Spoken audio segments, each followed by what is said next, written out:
let me preface this little disclaimer. Some of the products that I'm going to share are not necessarily products I'm going to continue having in my shop. These were just out of curiosity. I wanted to see, well, how would this work? How would this look? And that is t-shirts, okay? I know. I'm going to do a whole other video on what people think of artists who sell merchandise. But for now, here's my sample. So there's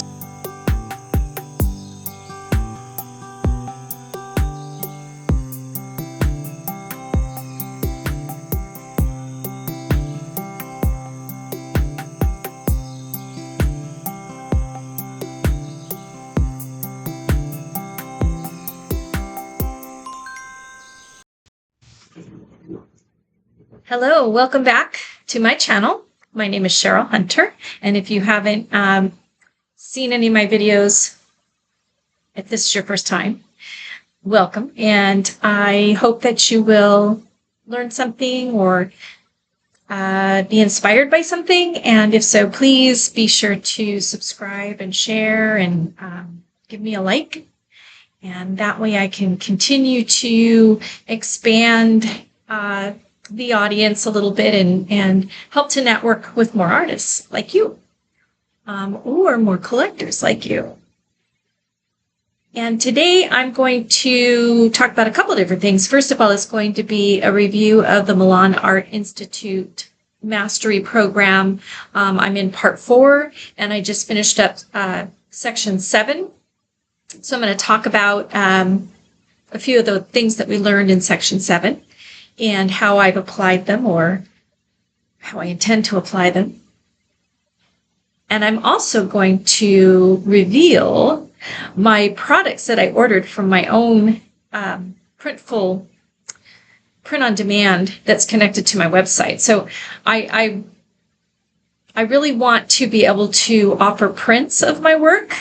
And I kind of have in mind exactly what I want to be doing with my art. So we're going to talk a little bit more about that.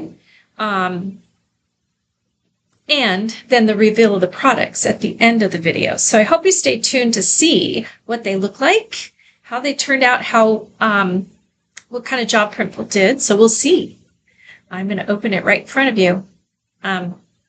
Anyway, so part 4, section 7. It was all about marketing yourself, selling your product, marketing yourself. Ellie talked about the traditional way of marketing your art, which is, of course, getting into galleries. And I am not opposed to being in a gallery, and I mean, I would love to have somebody say, hey, I like your stuff. I want to put it in my gallery. That'd be awesome. I'm not necessarily making that a goal. I'm not ignoring it. It's kind of like on the back burner of everything I have cooking. My focus is to gain a following of collectors, or even just fans, because I want to be able to share my art in ways that anyone can afford it, or anyone just looking on YouTube can benefit in some way from what I put out there.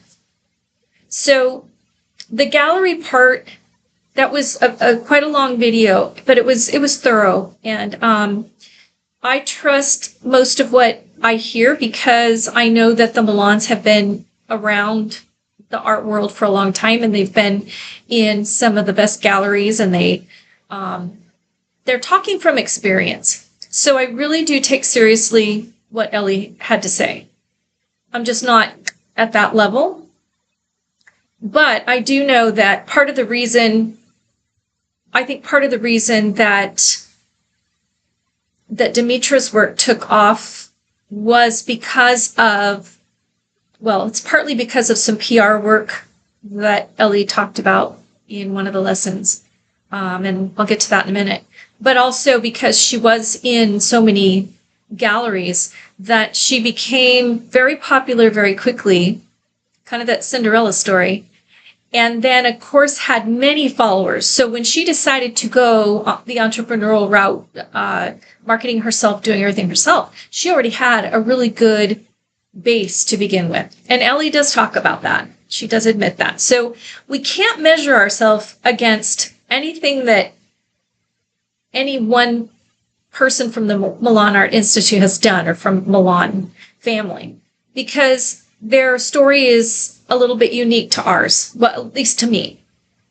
So I'm not going to allow myself to get discouraged. I'm not trying to compare myself to anybody else, because I have a whole different lifestyle. I have a different lifestyle. I have a different dynamics, maybe even, different philosophies about things. I am still trying to find myself as an artist. So there's no reason for me to think that I have to keep up with whatever anyone else is doing. But I do like to listen to the advice, put it down in some notes, and go back and review it when I'm ready to pursue it. Okay, so that was the first lesson. The second lesson in this section was about basically marketing yourself. So selling yourself. So instead of using a gallery to get your art out there, how do you get your own art out through your own devices? There are so many different ways. And as we know, social media is probably the biggest way to get anything out into the public. But you do have to have a following, or you do need to have a budget for ads, or you do need to have a way of getting your work in front of enough eyes that people start to find you interesting. YouTube is one of those ways, but also Instagram Reels. There's any number of ways. And if you're involved in a lot of social media, you already know those things. It may be that you still need to learn how to integrate it all, but you probably already know how all of it works. If you are not involved in social media much, although if you're watching this video, obviously you are on YouTube. If you're not involved, though, in all the different aspects of social media, you've got a little bit of catching up to do on what works, what doesn't. And Ellie does go into detail on that. Pretty good detail anyway. So you have to kind of explore. I would say definitely explore Pinterest, see what other artists are doing. Explore Instagram, see what other artists are doing. Now, in the video, I believe this video on this lesson, it was done quite a few years back, because you can just tell by Ellie's hair and just some other things. So it was talking about how TikTok's taking over, and that Instagram is not going to be, that it's kind of going a different direction. It's not necessarily going to be as beneficial. In some respects, that's true, because Instagram now is so flooded with all kinds of things that it's not necessarily the best route for artists, or the only route. So she talked about making sure you don't put all your eggs in one basket. I agree with that. Instagram and TikTok and some of the others are really, the audience is more, I want to say, on the younger side. So the younger generation, which is fine. It's not that they don't collect art too, but it depends on what kind of art you do. Now, mine tends to be, I mean, as you know, just from looking at my stuff, mine tends to be a little more traditional, although I have things in mind that I want to do and that I have done in the past that are a little bit obscure. That might appeal to the young crowd, but in general, for me, the type of art that I do is probably not going to appeal to a younger generation. So I'm not going to fully market on Instagram, and definitely not TikTok. That's just not my thing. Although I have used TikTok in the past to do just quick painting demonstrations or drawing demonstrations, sketches, whatever, funny things. But it's not a social media platform that I would necessarily spend much time with. So I have gone Instagram, Facebook, YouTube. Those are kind of the three primary ones that I focus on. And Ellie talked about how branding is important. We need to make sure that we're consistent in our branding across all those platforms. I'm not sure that I'm there yet. I'm still working on figuring out how that looks for me. And it's hard because I look like, for example, I look at Demetra's website and everything she puts out. It's all about beauty and flowers and just passion. And I mean, that's who she is. So it's got this almost, I want to say, Victorian, remember the Victorian flowers and just very just extravagance in a tasteful way. But mine is a little bit more magical and mysterious and storytelling narratives and so on. So I'm still trying to figure out how to convey that in my brand. Anyway, that's a talk for another day. But the consistency is what I'm working on at this point. I have my website up. It's integrated with Printful so that I can have prints directly delivered to the customer on demand. I don't want to mess with prints myself. I don't want to have to make the prints. I don't have a printer that'll print. So I've said this before, I think in a previous video. I don't want to mess with that. I don't want to spend hours having to package things. Although I will be doing some of that certain times of the year for subscribers or for people who have ordered something from me. There will be a very personal interaction with them, with hand sign, maybe embellished postcards, things like that, holiday greetings, whatever. So I do plan to do that. But when it comes to just prints that people want to order of my work, yeah, I don't want to be doing packaging and mailing. I have my plate full with everything else that I'm trying to do, including take care of my son. And the thought of going into a post office with a bunch of packages with him with me, it's not workable. So there you have that. Anyway, I think I'm rambling. So the marketing aspect, I pretty much already knew what she was talking about, but there were some really good tips in there. So pay close attention. I did go back and watch it twice. I went through that whole section twice. I didn't do the gallery part twice because that was something it's not in my view at this point. But I do want to figure out how to really make use of the social media, especially when you don't have a lot of followers yet. I need to tweak my strategy a little bit to figure out. I mean, I have almost 325, I think, YouTube subscribers. And oh my gosh, you guys, that is just amazing to me. Not something I was setting out to do, but it's great. So I don't know if my Instagram, maybe some of you that subscribe to me here, you might enjoy my Instagram. I don't know, but most of you are artists. You're trying to sell your own things. So that's the other key. Yes, our network of artists is important, but we also need to figure out how to get in front of the collector's eyes. So that's the point of the marketing strategy.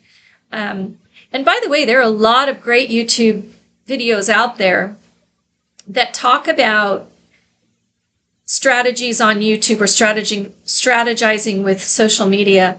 I would encourage you to go look at those as well. Educate yourself. It's not all going to be, you're not going to get everything you need in these specific things on the videos that Milan has. There's a lot of information, and Jake definitely provides a lot of tech information, but I think that there are videos out there that are a little easier to follow, that are a little more detailed, specifically on setting up your social media campaign and so on. So go look for those because they will be helpful to you. Anyway, yeah. And then the next lesson in that section, Jake talked about setting up your media campaign and writing ads and so on. A lot of information in there. Again, a long video with a lot of information. And the ad writing, Facebook, for example, Facebook, you can set how many cents you want to spend. So I know that with Facebook, there are ways to really set a budget for yourself that you're not going to be in danger of going over, as long as you kind of know ahead of time what your game plan is. So as far as ads, that's what he's referring to, those social media ads that you can use. I would start with Facebook because, well, and then there's Google ads as well. I think years and years ago, I did an ad campaign for my gym.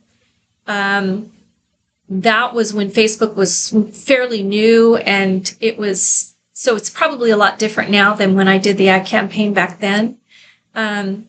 It was effective. It came to the point in our business that word of mouth and local advertising was working better, so we stopped paying for that.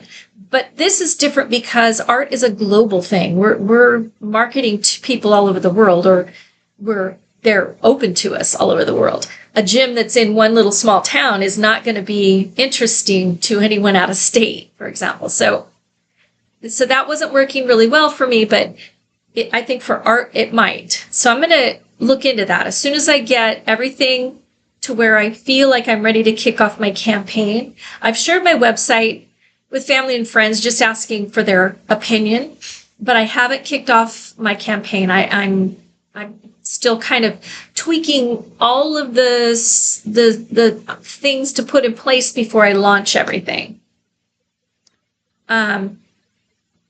So when I do that, I will probably try to do a video about the steps I've taken in putting my campaign together, and then when I actually launch it, I might see if I can do a video, maybe even live, which would be kind of cool. I haven't ever done a live video, so I might try that. All right, so the reveal of the products that I had printed. Now, what I did was Printful connects to my website. So if anybody orders something from my website, it directly takes them to the Printful order process. I want to know before I'm really pushing anything that the quality is going to be decent. So I wanted to see how, not only were my photographs good enough, how are they going to look on a product? Because it looks great on your computer, but you never know, right? And you don't know what kind of quality is the product itself that's being printed on. So I wanted to order a couple things that I'm probably going to push. Now, let me preface this little disclaimer. Some of the products that I'm going to share are not necessarily products I'm going to continue having in my shop. These were just out of curiosity. I wanted to see, well, how would this work? How would this look? And that is t-shirts, okay? I know.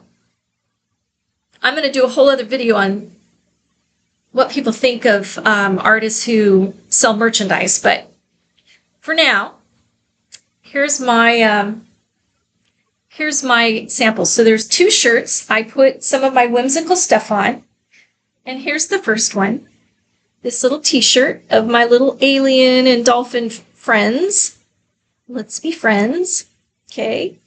And it's a really quality t-shirt, actually. Now, I washed it when I got it. I turned it inside out and washed it. It's, your typical... I don't know how long it'll last. We'll see how many washings it'll last, but that one turned out okay. I was pleased. I guess when I say okay, it's a small picture, but it's also from a small painting. So it didn't have to really vector up at all. So it turned out pretty good. The color is bright. It's not like blurry? Because that was my thing, you know, does it look pixely? You can't see where I was worried about the canvas showing through. It doesn't show on here, which is kind of cool because I was a little worried. How is it going to look on a product? Now, here's the other one.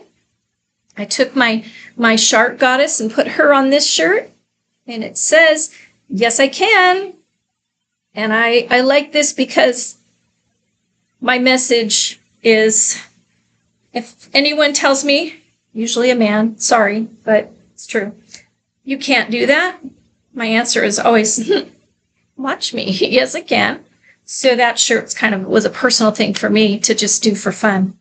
So like I said, I probably won't leave those on there. And if I did, I probably wouldn't do the lettering. I'll change it up. I do want to do some clothing products. But whatever art goes on some of these products, it has to be the right thing. I feel like it has to be whimsical. You know, as an artist, I also see myself as an illustrator. So to me, that's like illustration. And I have that quirky side to me. So I will be putting out things that are whimsical and that make people smile when they look at it, or make people think, wow, that's a twist in my brain.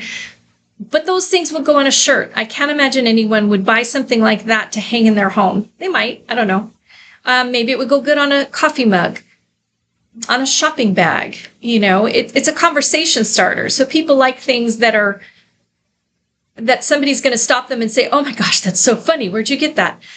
That's the purpose of that type of art to me, for me. And they're small, those paintings. So the prints, maybe someday I'll do a whole calendar and I don't know. It's open. Okay, so the next one, I took one of it's a 24 by 24 canvas painting. And I took my photo with my phone and so on. And I wanted to offer prints of it. And it's one that, it was the first portfolio painting I did. And I've tweaked it so many times, and I now feel like it's where I want it to be. I like it when I look at it. But I thought, okay, how is this going to translate on a print? So I wanted to see how it would look on a canvas print. And when Printful does the canvas prints, it doesn't wrap. I guess if you painted the painting knowing you were going to wrap it, you could have it wrapped. Because when you set it up, you're able to transform the size. So you could set it up to where it goes outside the surface and wraps around. This painting, I wasn't able to do that. So I had the sides just be white. You can choose white, I think white or black for your sides. And I chose white for this painting. So let's see. I don't know. Let's see.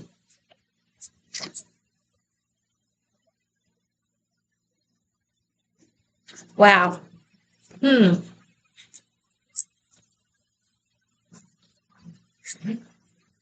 This is quite a surprise. Now, I'm going to take the wrapper off of it so you can see it clearly. And see what they did.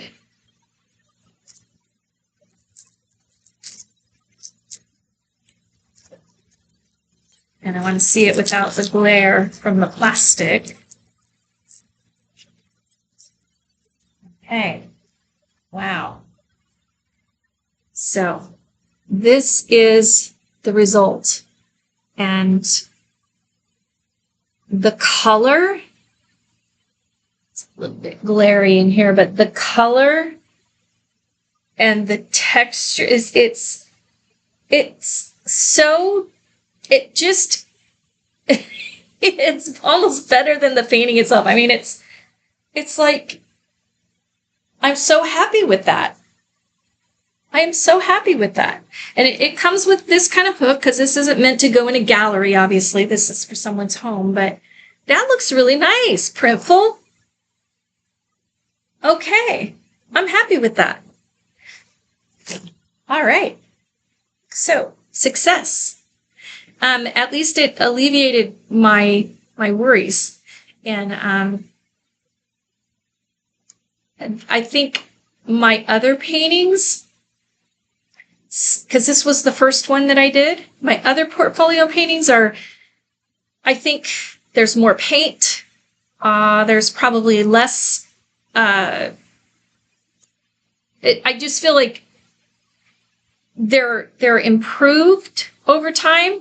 So if this one came out that well, I'm confident that a lot of the others will too. So I want to offer just regular prints on heavy paper that'll be delivered, in a flat package, because I feel that way people can get them and frame them, do what they want, or like posters.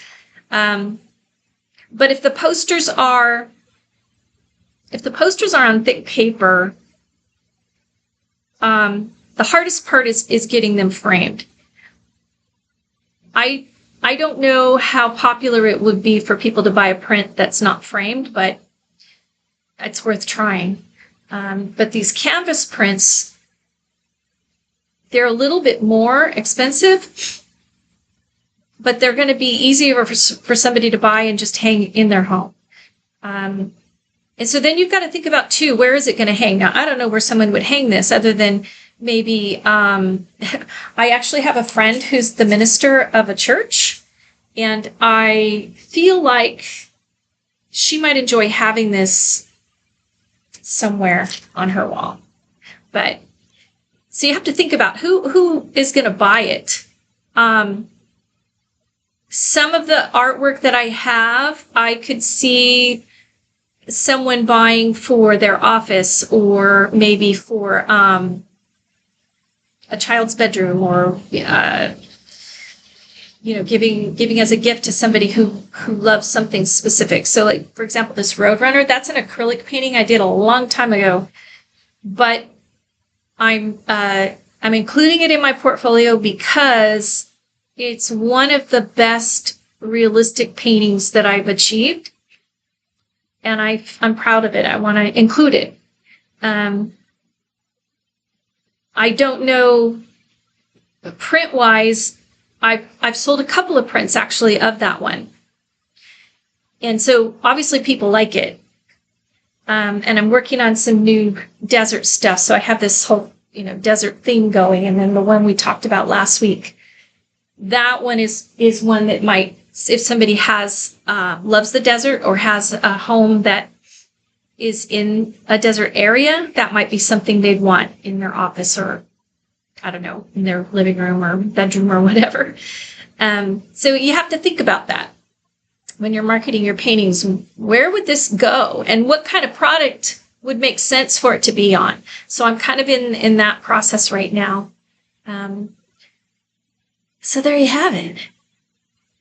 Products, yay! It worked. I'm so relieved on that level. Now I just need to go in and really focus on what do I want to offer, and then finish up all the paintings that I've got. So many that are needing to be finished, and edges painted and varnished, get the hardware on them for hanging. So I have a lot of work ahead of me, but I am very excited and very encouraged, and I'm so happy that you're along the ride with me, and I hope that I've offered you something today. And leave comments for me if there's any questions or comments, or questions, or if you have your own experience you want to share, please put those in the comments. And thank you so much again for being with me on this journey. I appreciate you. So you have a wonderful day, and I will see you on the next one. Thank you. Bye-bye.